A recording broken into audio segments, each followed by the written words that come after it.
Olá, senhores, sejam muito bem-vindos a mais um vídeo no canal Coruja do Carvalho 2 e, como prometido, eu vou fazer um vídeo sobre a série Família Soprano, que é facilmente a melhor série que eu já assisti na minha vida.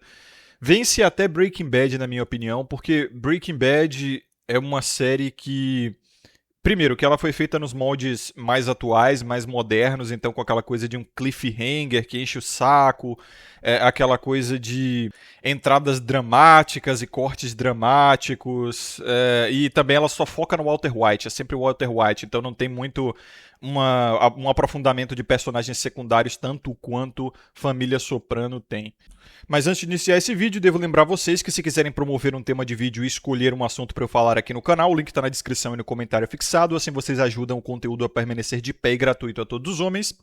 E é claro, vocês podem deixar um like, se inscrever, ativar as notificações, compartilhar o vídeo e ficar à vontade na seção dos comentários, como sempre, isso ajuda o algoritmo do YouTube a recomendar esse canal para mais homens, certo?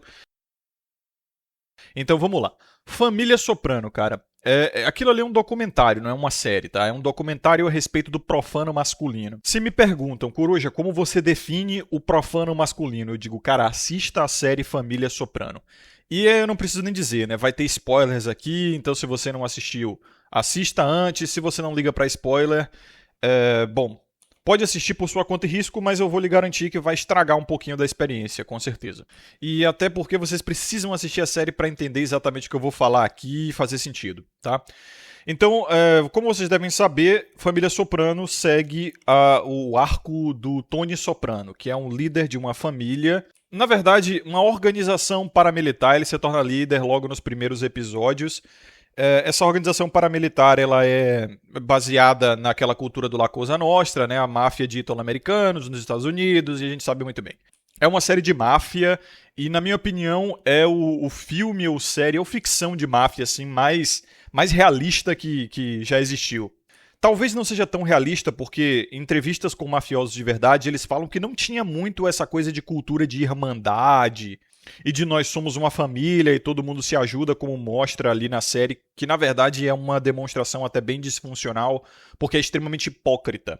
Eles gostam de falar isso, nós somos da velha guarda, nós lavamos nossa própria roupa suja, nós não chamamos a polícia, nós não damos uma de X9, a gente resolve os nossos próprios problemas. Nós temos nossa própria justiça, nós temos nossa própria lei, e essa cultura do La Cosa Nostra surgiu dentro de um contexto italiano de abandono estatal, de abandono do sistema, e onde as famílias ali, elas precisavam se virar. Tá?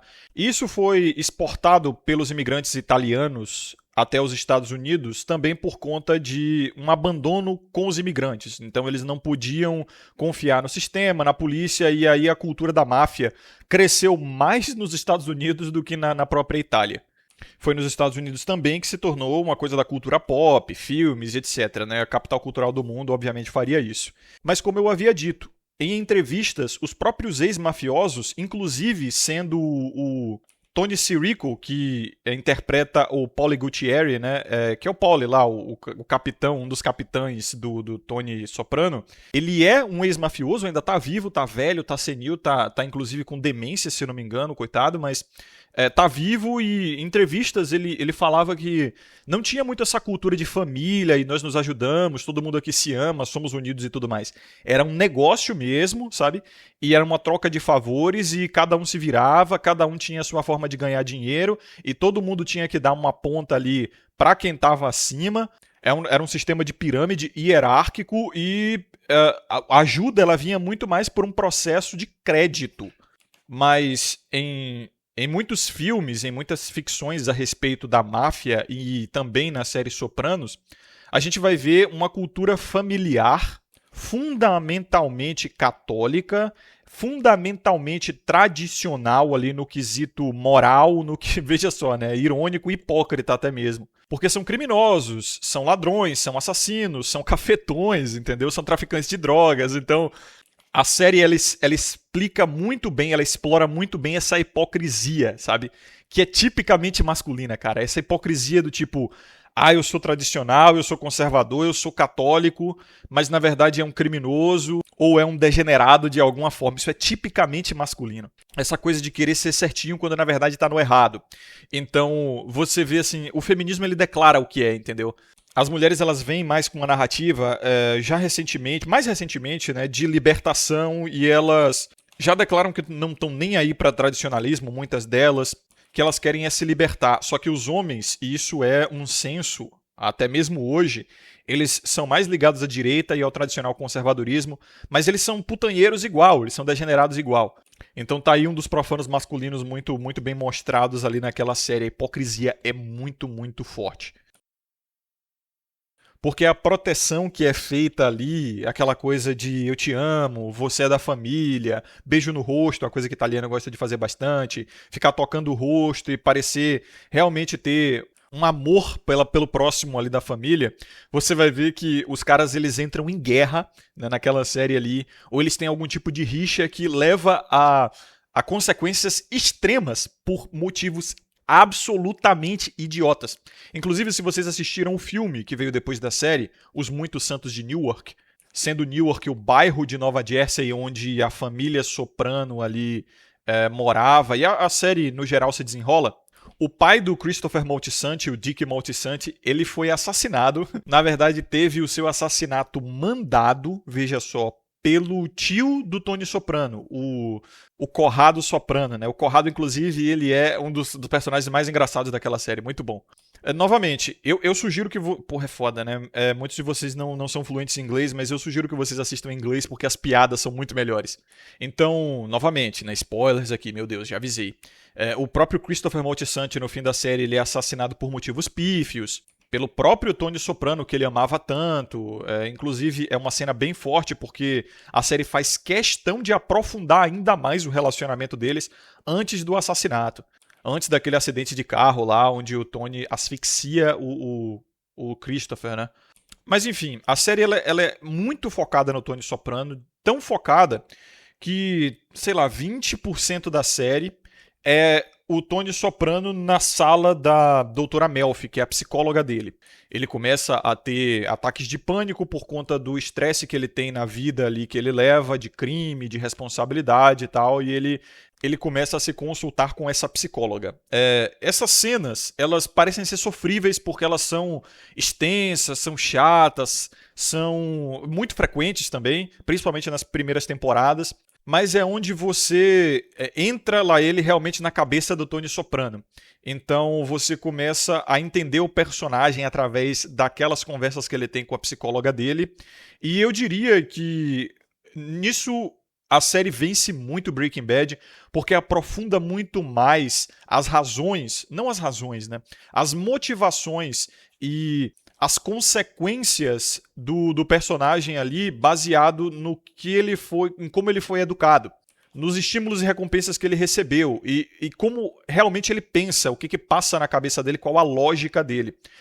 No Walter White a gente vai ver que ele é só um narcisista, ele é só um psicopata mesmo. Parece que ele nasceu com aquilo, então a gente não sabe nem sobre os pais. A mãe do Walter White é citada rapidamente ali na série. Não tem nenhum flashback mais longo do que quando ele trabalhava na Grey Matter, né, que era aquela empresa que ele abriu junto com os dois colegas de faculdade dele, que depois rendeu bilhões, e ele vendeu a parte dele ali por alguns milhares de dólares e ficou ressentido, amargurado por isso, sendo que foi a responsabilidade dele, ele escolheu sair. Então as evidências que a gente tem, não as evidências, mas assim, o aprofundamento que a gente tem para entender por que o Walter White fez o que fez naquela série do Breaking Bad é muito raso.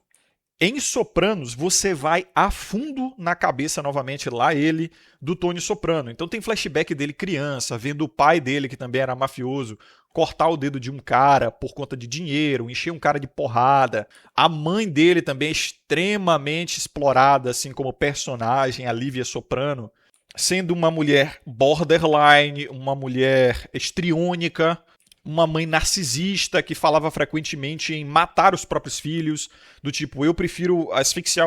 É uma cena, inclusive, que ela está discutindo com o pai do Tony, o Johnny Soprano, se não me engano é Johnny o nome dele, né? E ela fala, eu não vou deixar você levar meus filhos de mim, eu prefiro asfixiar eles com um travesseiro do que deixar você levar eles. Então, quando o Tony Soprano ele é pequeno, a mãe ameaça furar os olhos dele com o garfo, sabe? E por incrível que pareça, pelo menos eu não senti isso, a série ela não faz você ficar do lado do Tony Soprano ou achar que ele é fodão.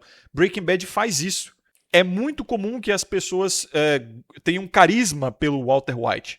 Eu tô comparando essas duas séries porque Breaking Bad é facilmente a segunda melhor série que eu já assisti. Sopranos fica em primeiro lugar. E falam de assuntos muito semelhantes. O Walter White, ele também é um narcisista, também é um psicopata, também é um grande criminoso. Também tem problemas familiares. Inclusive, a esposa do Tony Soprano, a Carmela Soprano, e a Skyler White, esposa do Walter White, são muito parecidas. O filho do Tony Soprano, que é o Anthony Jr., ele também é muito parecido com o Walter Jr., né? Inclusive, tendo até essa semelhança aí, eu acredito, inclusive, que o próprio Breaking Bad bebeu muito de influência da série Sopranos, família Soprano, né? Eu chamo de Sopranos porque é Sopranos apenas em inglês. Então, se você assistir Sopranos com um afinco, você consegue entender a mente do Tony Soprano. Já a mente do Walter White você não consegue entender muito bem. Você só diz ele é um psicopata, ele é um maluco, ele é narcisista. Já com o Tony Soprano você consegue entender que ele nasceu nesse contexto, que ele foi criado nesse contexto, que ele viu isso tudo acontecendo, que ele não conhece um mundo diferente. E ele não teve oportunidade ou até mesmo uma construção para ser qualquer coisa diferente. E naquelas cenas onde ele tá com a doutora Melfi, você consegue perceber claramente que ele recusa qualquer tipo de tratamento, ele recusa qualquer tipo de mudança, não porque ele quer, mas porque ele não conhece nada diferente, ele recusa qualquer interpretação diferente do mundo, da vida dele, do conceito de masculinidade, de família ou qualquer coisa, entendeu?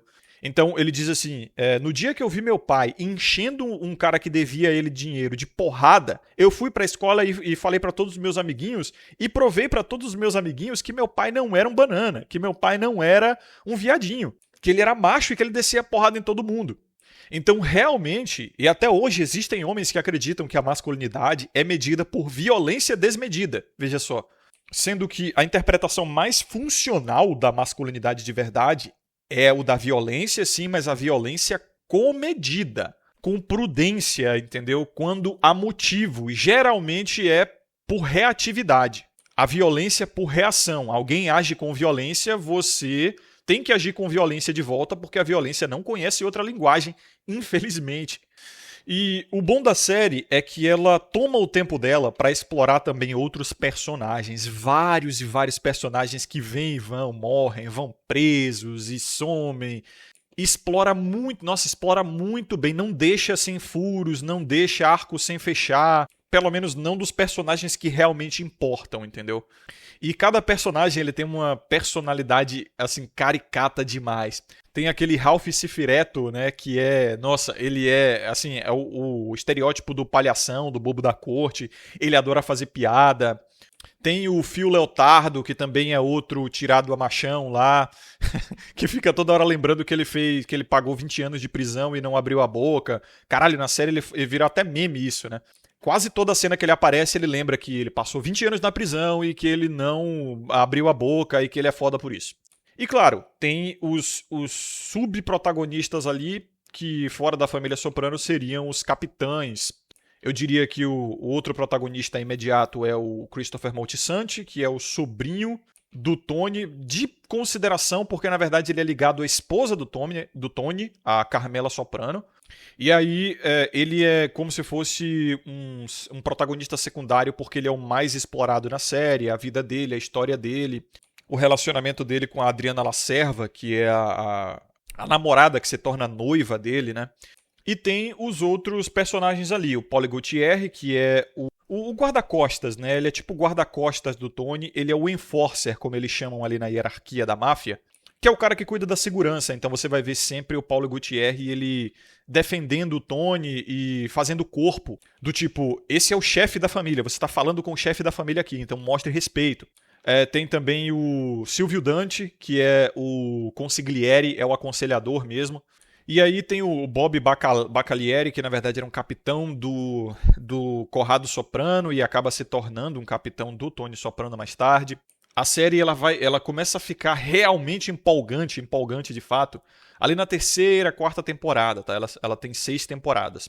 Mas assim, se você forçar o seu caminho até a segunda temporada, você já começa a levar a série como se fosse água mesmo, porque a primeira temporada é sofrível, realmente. Você não conhece ninguém, você tem que pegar o contexto ali muito, muito por você mesmo.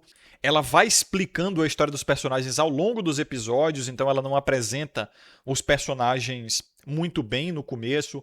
É muita cena com a psicóloga ali que é só papo, entendeu? Então é complicado, você acaba se perdendo e você consegue entender melhor essas primeiras temporadas quando você assiste a série de novo. E ela tem um replay muito bom, tá? Tem um replay muito bom, tem várias cenas icônicas assim, várias cenas memoráveis que são muito boas de você reassistir. Mas beleza, isso basicamente foi só a introdução do vídeo até agora sobre Sopranos. Vamos falar realmente sobre o profano masculino que você vê ali na série, como os homens ali daquela série, eles criam uma hierarquia e uma ordem de poder e um conceito de família, um conceito de justiça, de moral, de valores e de virtude. Só que eles mesmos traem esses conceitos e eles acabam usando esses conceitos como justificativa para serem absolutamente destrutivos e disfuncionais no próprio conceito de construção. Eles querem construir algo, eles querem passar legado, eles querem criar herança, eles querem criar um negócio, gerir uma família ali, manter todo mundo protegido, bem. E não é infrequente, na verdade, não é tão frequente assim, mas comumente você vai ver os caras falando assim: é pelas mulheres que a gente faz isso. É pelas mulheres e pelas crianças, entendeu?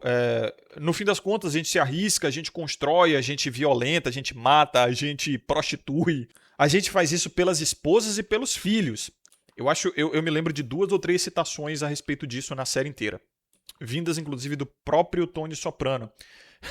Só que vamos focar nesse vídeo aqui, eu fiz essa introdução aí a respeito, mas vamos focar na família Soprano em si, que é composta pelo Tony Soprano, a Carmela Soprano, esposa dele, o Anthony Soprano Jr., que é o AJ, né? AJ, que vem de Antônio Jr., então vamos chamar ele de AJ mesmo, e a Meadow Soprano, que é a filha mais velha do Tony.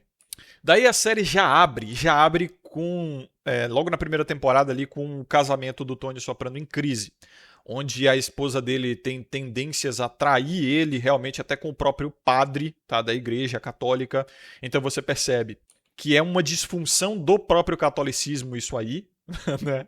Não só uma disfunção do catolicismo do casamento, mas também uma disfunção do próprio sacerdócio, né? O padre ali, ele tem uma disfunção alimentar, ele vive comendo, principalmente os pratos que as esposas ali das famílias católicas fazem para ele. E ele tem meio que dá para perceber ali que ele tem essa disfunção alimentar, esse vício por comida, talvez como uma forma de compensar o celibato. Porque ele fica em tensão sexual frequente com as esposas, dá pra perceber, e principalmente com a Carmela Soprano ali. E ele tenta meio que desafogar isso em outro prazer carnal, que é a comida. E a Carmela Soprano até nota isso do jeito dela, e ela fala que esse padre ele tem uma disfunção, ele tem uma atração pelas esposas e que de alguma forma aquilo é ligado com comida. A minha leitura é que ele está hipercompensando, né? Ele vive em celibato ali, como é comum do sacerdócio, ele tem que negar a sexualidade dele, porque foi a escolha que ele fez, mas ele descarrega isso em outro pecado, que é o pecado da gula. Então ele joga os problemas da luxúria na gula, entendeu? E o Tony Soprano, porra, também, né? Uma outra disfunção ali que é que ele tem amantes, ele vive comendo puta.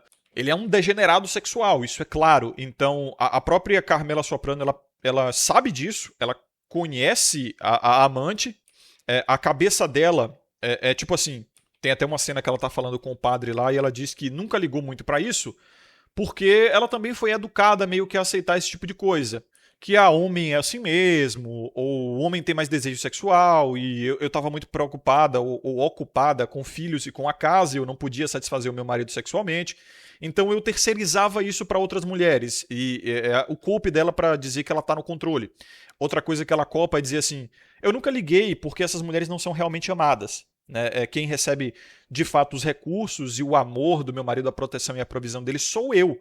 Não são essas mulheres. Então elas não passam de um bife no prato dele, um pedaço de carne. é assim que ela vê, né, a traição do Tony, e é isso que inclusive impulsiona ela ao divórcio, a se apaixonar pelo Furio Giunta, que é um dos enforcers, né, um dos guarda-costas do Tony, que é importado lá da Itália, quando eles vão para lá. Inclusive, falando rapidamente sobre o arco em que eles vão para a Itália, lá em Nápoles, aquele arco é o que evidencia mais a hipocrisia do Tony Soprano e os seus capitães, né? Porque eles dizem ser da velha guarda, eles têm orgulho de ser italianos, eles têm orgulho de suas terras, mas quando eles vão para lá, eles são considerados pelos próprios italianos uns idiotas, entendeu? Uns idiotas inortodoxos, degenerados. Lá, a líder da família que tá lá em Nápoles, que eles vão fazer negócios, é uma mulher, então assim, já é uma degeneração também, porque o chefe da família tá senil, tá fudido, tá velho, tá caquético. Então, a série ela mostra muito bem como, aos poucos e sem perceber, todo esse conceito de tradicionalismo ele vai se dobrando eventualmente. A religião dos caras é dobrada, os valores dos caras são dobrados, a família dos caras vai se degenerando. Isso é muito claramente demonstrado pelos filhos do Tony Soprano, os quais ele repete algumas vezes na série serem os motivos principais pelos quais ele faz aquilo tudo. Ele, inclusive, se mata, quase que se mata. O final da série, ele, assim, eu não lembro se teve uma confirmação de que ele foi assassinado. O final da série, vocês devem lembrar, né? Se vocês assistiram. Aquela música lá, Don't Stop Believing, ele com a família ali numa lanchonete. Ele tá jurado de morte, a porta da lanchonete se abre, ele olha pra porta e a tela fica preta. Tem uma cena que parece mostrar ali uns jagunços, né, os famosos mercenários ali entrando na loja, mas não tem uma confirmação exata se eles são mercenários, se eles estão armados. Então fica a interpretação. Eu não tenho certeza se é oficial que o Tony Soprano ele é assassinado ali no final. Eu ouvi dizer que sim, também ouvi dizer que é interpretativo, mas eu acho que é consenso dos fãs, da comunidade, talvez até dos próprios criadores da série, que ele morreu ali mesmo. Mas enfim, ele tem várias crises ao longo da série, ele tem crises psicoemocionais, principalmente, que dão efeitos psicossomáticos nele. Ele começa a ter caganeira, literalmente caganeira, ele começa a desmaiar, ele começa a suar frio, a ter crise de ansiedade, de pânico, vários problemas ali psicológicos e fisiológicos por conta da vida absolutamente estressante, por conta do risco de morte, por conta da necessidade que ele tem que ter de violência e fisicalidade, até com as pessoas que ele ama, para mantê-las sob controle. E por conta disso, veja só, ele acaba não sendo um pai presente.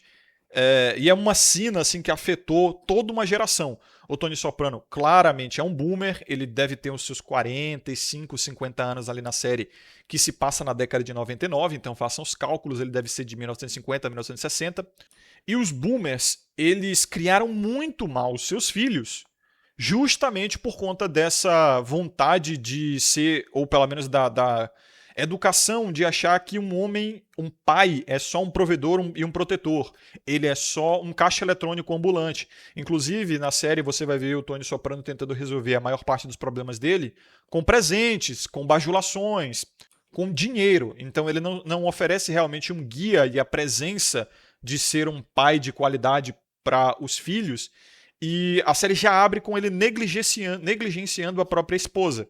Inclusive a série sugerindo que a esposa dele, a Carmela Soprano, ela começa a ter tendências à traição, a se relacionar com o padre ali, até trair o Tony, eventualmente beijando aquele carpinteiro lá, o cara que trabalhava na casa dela, enfim. Depois se divorciando, se apaixonando pelo Fúrio e tal, porque o próprio Tony Soprano não come a própria mulher, né? Tem até uma cena onde ele acorda de madrugada, assim, com uma síndrome de pânico, um pesadelo e tal. E ela já pergunta pra ele, o que você quer transar ou alguma coisa assim? Então ela realmente tá querendo dar pro próprio marido e o cara não come ela. Por quê? Porque ele tá comendo vagabundo na rua ou porque ele não consegue ter uma ereção funcional por conta do estresse, enfim, porque ele já cansou dela, do corpo, da aparência dela, seja lá o que for.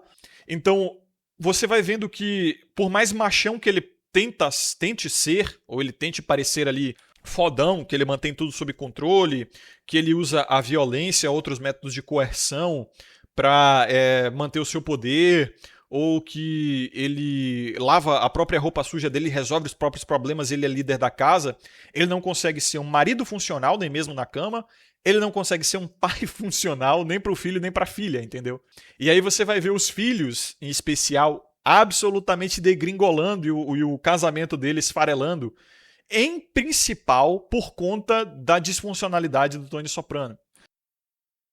Aí o AJ, que é o Anthony Jr. ali, você vai ver ele sendo um delinquente juvenil, fazendo merda. Você vai ver ele mais tarde se apaixonando por uma mãe solteira, chorando porque ela abandonou ele.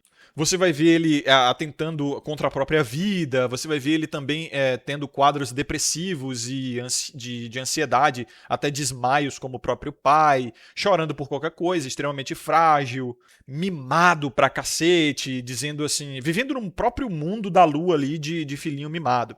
Do tipo, eu não posso trabalhar numa locadora de filmes porque eu não ganho o suficiente. Vocês sabem quanto é caro ir para as melhores baladas de Nova York? São $500 a garrafa de champanhe. Então você vê um guri assim que ele não aprendeu nada da vida e ele vive naquela bolha de moleque rico. E o pai até tenta resolver esse problema, mandando ele para uma escola militar, botando ele para trabalhar, ameaçando e sendo agressivo com o moleque. E é um orgulho, inclusive, que o próprio pai tem, e você vai ver isso dentro da geração boomer. Até hoje isso, tá? E no Brasil em especial, de pais realmente acreditando que essa é uma educação funcional. Mas se fosse uma educação funcional, o brasileiro ele seria mais funcional, ele seria um país culturalmente funcional. E essa cultura da boomerização é mais forte no Brasil do que em muitos países. Eu não vou dizer em todos os países. A Itália ela é muito fundamentalista nessa questão daquele tipo de homem bonachão, sabe? Do homem que faz e acontece, que é agressivo. A Itália tem um histórico disso, mas o Brasil talvez ele seja até mais. Então, assim, por A mais B, esse tipo de educação não é funcional. O brasileiro ele é arrogante pra cacete. Ele realmente acha que, assim, ele é um bom homem, sabe? O homem brasileiro ele acha que ele é um bom homem. Aquela coisa do tradicional conservadorismo hipócrita. Ele vai dizer o nome de Cristo. Ele vai para a igreja no domingo, mas ele foi para o puteiro no sábado. O orgulho do homem brasileiro é basicamente só 3 coisas, né? Ele vai se orgulhar que na época dele, quando ele era mais jovem, ele empanava todo mundo na porrada, ele jogava bola pra cacete e ele comia tudo quanto era mulher. Se você falar com um boomer brasileiro, ou até um geração X, talvez até um Y, né? E tentar ali puxar alguma coisa do histórico do cara, ver o que ele realmente valoriza e as coisas que ele tem orgulho, ele vai provavelmente dizer uma ou pelo menos 2, talvez até todas as 3 dessas coisas que eu citei. Mas ao mesmo tempo ele vai dizer que o casamento é sagrado, que ele ama a mulher dele, que ele faz de tudo pelos filhos, entendeu? Então é uma tentativa de sair limpo da merda. O cara tá todo cagado, mas ele vai dizer que a merda que ele mergulhou é limpinha, sabe? E a mezzo-soprano. A mezzo-soprano ela parece ser a mais funcional ali da família. Ela parece ser a mais consciente ali, porque a grande verdade é que ela cresceu com uma educação materna, ela cresceu com uma mãe. E uma menina, quando cresce só com uma mãe e sem a presença de um pai, ela consegue ser mais funcional, principalmente na sociedade moderna, onde o mundo ele é muito mais seguro para as mulheres do que o mundo do passado. Já o Anthony Jr. ali, ele foi muito prejudicado pela ausência paterna e por ser só criado pela mãe. Você consegue ver a afeminação do guri ali, mas não no quesito sexual, do tipo ele vira homoafetivo. Não, você vai ver o sistema de valores dele, o propósito dele, a forma dele viver a vida e os interesses dele sendo disfuncionais para o masculino e sendo totalmente femininos. Então você vai ver ele se apaixonando por uma mãe solteira do gueto, uma ex de traficante, assim, ex de bandido mesmo, e cuidando de filho de bandido, sabe? Você vai ver ele chorando porque ela o abandona, sofrendo assim, como se fosse uma menininha mesmo. Você vai ver ele querendo viver a vida como uma mulher, sabe? Só de prazer, só de esbórnia, de festa, de sacanagem. Você vai ver ele querendo chamar a atenção de uma forma, assim, infantil, mesmo ele já sendo um adulto. Então, são práticas que, não vou dizer que são tipicamente femininas em específico, mas eu quero dizer que quando mulheres agem dessa forma, não tem tanto problema, a sociedade meio que aceita e diz que isso é normal. Quando o homem se comporta dessa forma, ele leva a vida dele pra ruína. Então a mezzo-soprano, ela tem uma vida mais funcional porque ela é mulher, entendeu? Então você vai ver ela estudando, ela indo pra faculdade, ela se virando sozinha, saindo de casa e etc. Inclusive ela demonstrando até mesmo ser mais madura que a própria mãe, onde a mãe, assim, tem uma cena especial ali na sexta temporada, onde a Carmela Soprano, típica vitimista, né, ela se vitimiza a série inteira e não assume responsabilidade, que a gente sabe que é um traço tipicamente feminino, ela dizendo, sempre se queixando pro Tony que ela abriu mão de toda a vida dela para ficar com o Tony, que ela não estudou e não trabalhou porque ela foi dona de casa e mãe dos filhos do Tony, aquela reclamação típica de mulher que tem até hoje. E aí o Tony sempre joga na cara dela: porra, mulher, você tinha todas as opções que você queria. Tá? Você tinha outros homens aos quais você poderia se casar, você poderia também estudar e ir para a faculdade, sua família te daria esse respaldo. Mas você queria a vida fácil e todo aquele contexto da máfia. Ele joga isso na cara dela e é verdade. Os flashbacks mostram isso. Todo o contexto, desde a infância do Tony, é de máfia e todo mundo sabia. E o que atraiu a Carmela ao Tony foi a vida fácil, o poder, o dinheiro e talvez até mesmo o crime, a violência e as fortes emoções que aquilo causaria nela, ou causou até mesmo. Então ela tinha opções, o Tony até fala, teve aquele outro, ele fala de algum homem que ela namorou, ou talvez tinha interesse nela, que ela poderia se casar, e ela escolheu o Tony. E ela fica reclamando a porra da série inteira, que ai, eu sou uma vítima, e aí quando ela se divorcia, ela fica tentando extorquir o Tony por mais dinheiro, e a própria filha dela, mais jovem, obviamente, consegue ser mais madura e joga na cara dela: porra, você nunca bateu um prego num mamão maduro, porra. Você nunca trabalhou na sua vida. Tudo que você tem foi seu marido que lhe deu. Olha pra mim. Eu estou trabalhando, eu fiz faculdade, eu me viro, eu sou independente. Você não, você tá aí chorando por migalhas de divórcio. Mas aí no final, né, o casal se reconcilia, Tony e Carmela se reconciliam de alguma forma ali, pelo simples fato de que ela, sabe, desiste simplesmente do orgulho, desiste completamente dos valores dela e ela quer só viver a vida dela da forma confortável que ela sempre conheceu, com a grana do marido, porque ele é mafioso. E por mais que as leis feministas já tivessem ali piorando nos Estados Unidos no começo dos anos 2000, que é quando a série acaba, o Tony, ele é um gangster, né? Ele é um mafioso e ele vai por fora da lei assim para garantir, de fato, que ele não seja extorquido no divórcio, mesmo que ele perca ali 40 mil, porque a Carmela rouba dele, né? Literalmente rouba esse dinheiro dele que ele botava ali na caixinha de comida de passarinho, que ele gostava de pássaro e tal. Principalmente patos, né? Que já é demonstrado ali no primeiro episódio, aquela treta dele com patos e tal. E aí tem toda aquela simbologia freudiana, junguiana, com os patos e a família e a procriação e a liberdade das aves e tudo mais, né? A Melfi ali, a doutora psicóloga dele, evidencia, mostra isso pra ele de fato, que o subconsciente dele se apegou tanto às aves e aos patos justamente porque é muito comum que aves formem famílias. E aquele senso de liberdade, de aves voarem, etc., isso é explicado na série, né? Por isso que eu digo que ela se aprofunda muito mais no protagonista do que muitas, ou a maioria das séries faz, no geral. Então, a família ali é toda disfuncional. E não é aquele tipo de coisa, tipo, toda família tem problema, isso é normal. Não é normal, entendeu? É uma família que nasce num contexto de crime, é uma família violenta, é uma família onde o filho ali atentou contra a própria vida. Então, não é aquele tipo de problema onde pai briga com o filho, sabe? Não é aquele tipo de problema onde o filho quer sair de casa, onde a filha fica de mal com o pai porque o pai não deixa ela sair ou não deixa ter um namorado, esse tipo de coisa, entendeu? Não é esse tipo de problema comum. E em específico, para falar da Meadow Soprano, que é a primogênita ali, ela acaba parecendo ser a mais funcional da família justamente porque ela foi a mais protegidinha, a mais mimadinha, assim, no quesito... Ela foi poupada, sabe? Ela foi poupada de toda a violência. Tanto quando ela tá namorando aquele... Como é que é o nome dele, cara? O Detrolio, né? Eu esqueci o primeiro nome dele. É chamado de Finn, né? Finn Detrolio. Ele, por conta da peixada, obviamente, ele reganha um favor de trabalhar junto com os outros membros ali da gangue, né? Da máfia do Soprano, numa construção civil. É aquele tipo de trabalho que é... Bom, eles são mafiosos e eles controlam o sindicato. E, obviamente, eles conseguem trabalhos muito bem pagos, acima da tabela, obviamente, de engenheiro, de arquiteto ali da obra, mas só que eles não precisam trabalhar. Em alguns casos, eles não precisam nem aparecer no trabalho. Então eles ficam ali só gastando tempo mesmo para fingir que estão frequentando o trabalho e estão ganhando salários exorbitantes sem trabalhar. Então você vê eles na obra assim, todos sentados, né, tomando cerveja, jogando conversa fora, enquanto os trabalhadores, os pedreiros ali, eles estão trabalhando de verdade. Só que o peixe pequeno do Detróleo, né, ele entra de começo assim, ganhando muito acima da tabela, mas ainda tem que trabalhar.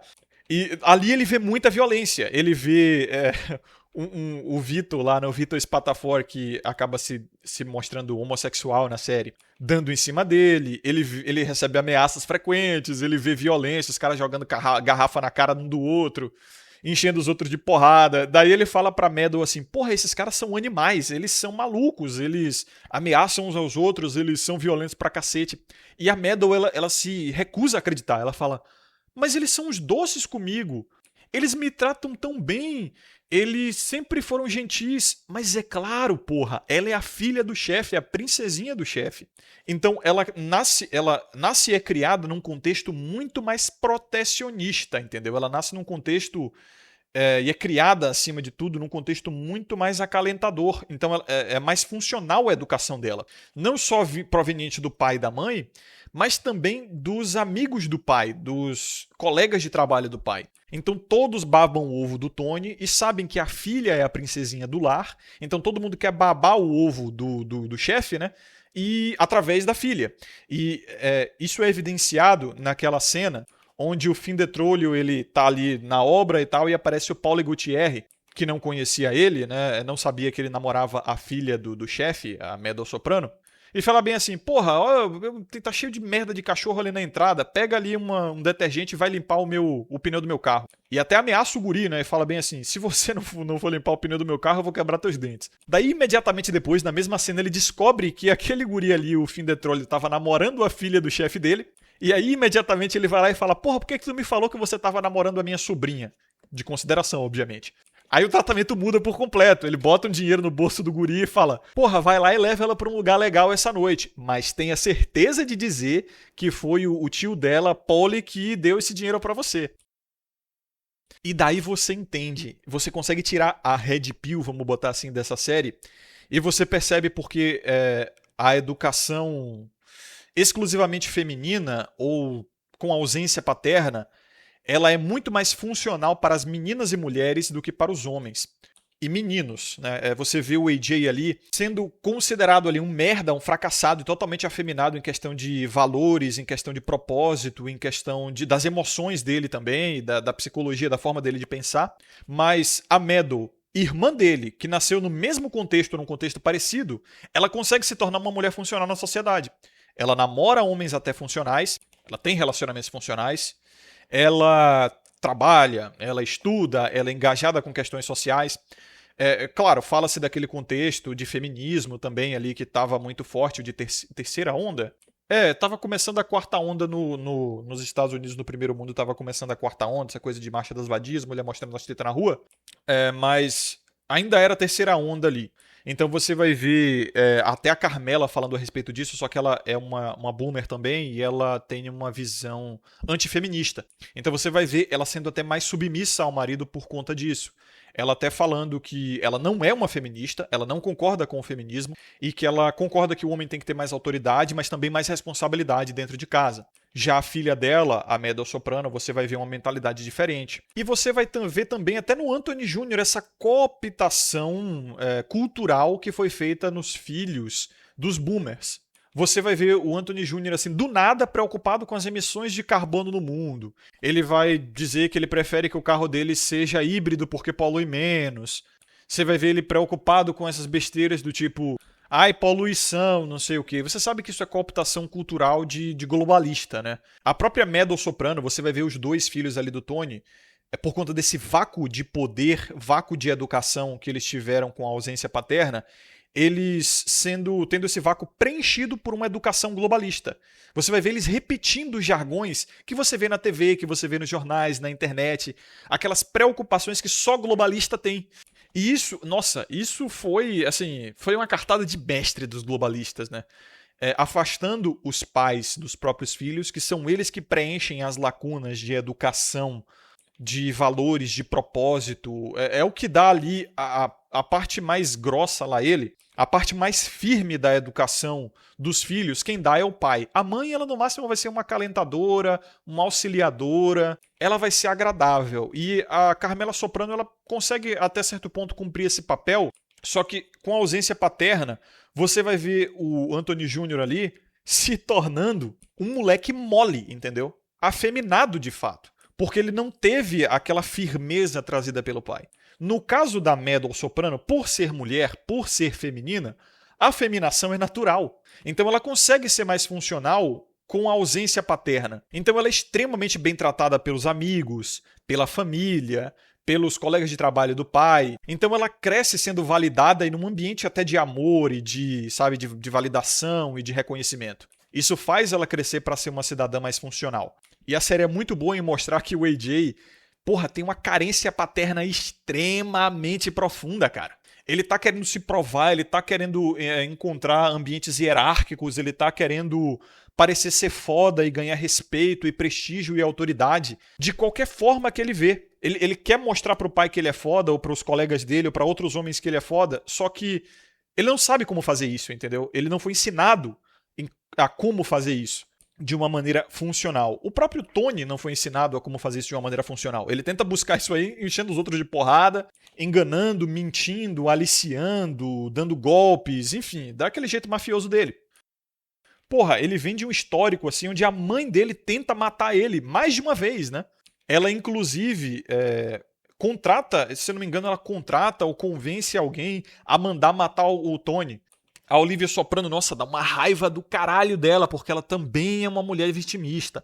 Ela também fica falando, ai, ninguém liga pra mim, meu Deus, olha como eu vivo. Ah, depois que o seu pai morreu, eu fiquei sozinha, você não me visita mais, você quer que eu morra, sabe? Aquele tipo de mulher narcisista também, que só quer atenção, chantagista emocional. Puta que pariu, cara. Many such cases, né? Muitos casos assim. É muito comum esse tipo de mãe no Brasil também. Caralho, que chega a dar asco. Então a série ela mostra o profano feminino também, mas ela é focada no masculino. É uma série androcêntrica, então de fato mostra mais o profano masculino ali. E assim, cara, é uma série fenomenal, fenomenal.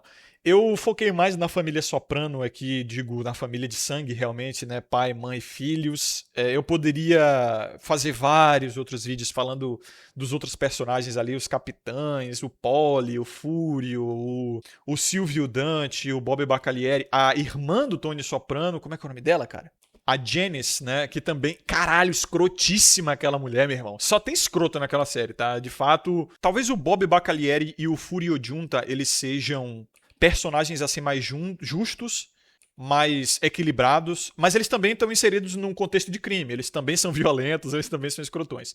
Aquela Janice também é o profano feminino encarnado, meu Deus do céu. Ela dá pra todos os colegas de trabalho que ela consegue do Tony, cara. Ela se relaciona com o Richie Aprile, ela se relaciona com o Bob Bacalieri, ela se relaciona com o Ralph Cifaretto, ela se relaciona com basicamente todo homem envolvido ali no contexto do irmão que ela consegue meter as mãos. Porque ela quer estar no contexto, ela quer estar ali dentro, ela quer ser parte da coisa toda, ela quer, sabe, ganhar aquele poder e ser bocuda e ficar dando pitaco. Eu poderia também fazer um vídeo pra cada um desses caras, aquele Richie Aprile também, porra, um caricato, ou tirado a machão também das antigas, né, o bonachão. O Phil Leotardo também, o Johnny Sachs, enfim, são personagens, todos eles muito icônicos, muito caricatos. Mas talvez eu faça um outro vídeo para falar sobre esses personagens. Um vídeo mais a respeito do contexto da máfia, da família criminosa, né? Eu falei nesse vídeo aqui da família de sangue do Tony.